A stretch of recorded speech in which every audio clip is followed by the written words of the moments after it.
ডাকসু নির্বাচনে যারা ভিপি ও জিএস হন তারা পরবর্তীতে ঢাকা বিশ্ববিদ্যালয়ের গণ্ডি পেরিয়ে জাতীয় রাজনীতিতে চলে আসেন। অতীতে তেমনটাই হয়েছে। ডাকসুর ভিপি ও জিএস থেকে জাতীয় রাজনীতিতে আসা গুরুত্বপূর্ণ কিছু নেতা সম্পর্কে বিস্তারিত জেনে নিন। শুরুতেই তোফায়েল আহমেদ 1968-69 মেয়াদে ডাকসুর নির্বাচিত ভিপি হিসেবে দায়িত্ব পালন করেন। 1969 সালে পাকিস্তান কাঁপানো সরকার পতন আন্দোলনে তিনি ছিলেন শীর্ষ ছাত্র নেতা। তাকে বলা হয় 69-এর গণ আন্দোলনের মহানায়ক। তোফায়েল আহমেদ দ্বাদশ জাতীয় সংসদ নির্বাচন সহ মোট 8 বার আওয়ামী লীগের মনোনয়নে সংসদ সদস্য নির্বাচিত হয়েছেন। তোফায়েল আহমেদকে বলা হয় ভোলা সহ দক্ষিণাঞ্চলের অভিভাবক, কেউ বলেন আধুনিক ভোলার রূপকার। বর্তমানে বার্ধক্যজনিত নানা রোগে পর্যদুস্ত এই বর্ষিয়ান নেতা সামনের সারির রাজনীতি থেকে অনেকটাই দূরে। ডাকসু থেকে উঠে আসা আরেক আলোচিত রাজনীতিবিদ মতিয়া চৌধুরী বক্তৃতার মাধ্যমে নিপীড়িত জনগোষ্ঠীকে উদ্বুদ্ধ করতেন বলে তাকে বলা হতো অগ্নিকন্যা। মতিয়া চৌধুরী 1963-64 মেয়াদে ডাকসুর নির্বাচিত জিএস তথা সাধারণ সম্পাদক হিসেবে দায়িত্ব পালন করেন। তার রাজনৈতিক জীবন শুরু হয় বামপন্থী ঘরানার। তিনি ইডেন কলেজে পড়ার সময় ছাত্র রাজনীতিতে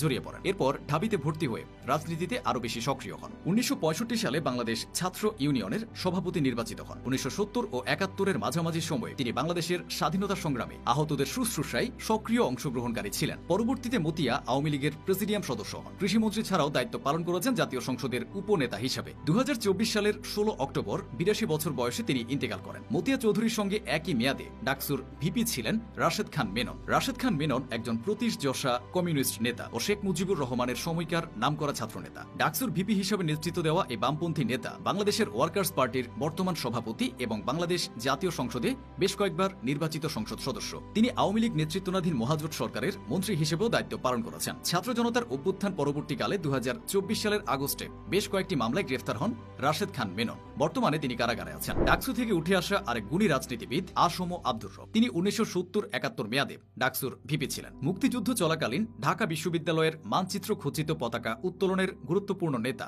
আসম আব্দুর রব পরবর্তীতে শেখ মুজিবকে জাতির জনক উপাধি দেন। তিনি বর্তমানে জাতীয় সমাজতান্ত্রিক দল জেএসডি এর সভাপতি হিসেবে দায়িত্ব পালন করছেন এবং সামাজিক ও রাজনীতির মহলে সক্রিয় অবস্থানে আছেন। মাহমুদুর রহমান মান্নার কথাটাও বলতে হয়। মান্না 1979 ও 1980 সালে দুইবার ডাকসুর ভিপি নির্বাচিত হয়ে 1980-এর দশকে ছাত্র রাজনীতিতে গুরুত্বপূর্ণ ভূমিকা রাখেন। বর্তমানে তিনি নাগরিক ঐক্যের সভাপতি এবং দেশের রাজনৈতিক ও নাগরিক অধিকারের বিভিন্ন আন্দোলনে সক্রিয়। বিএনপি নেতা আমানুল্লাহ আমানও উঠে এসেছেন ডাকসু থেকে। আমানুল্লাহ আমান 1990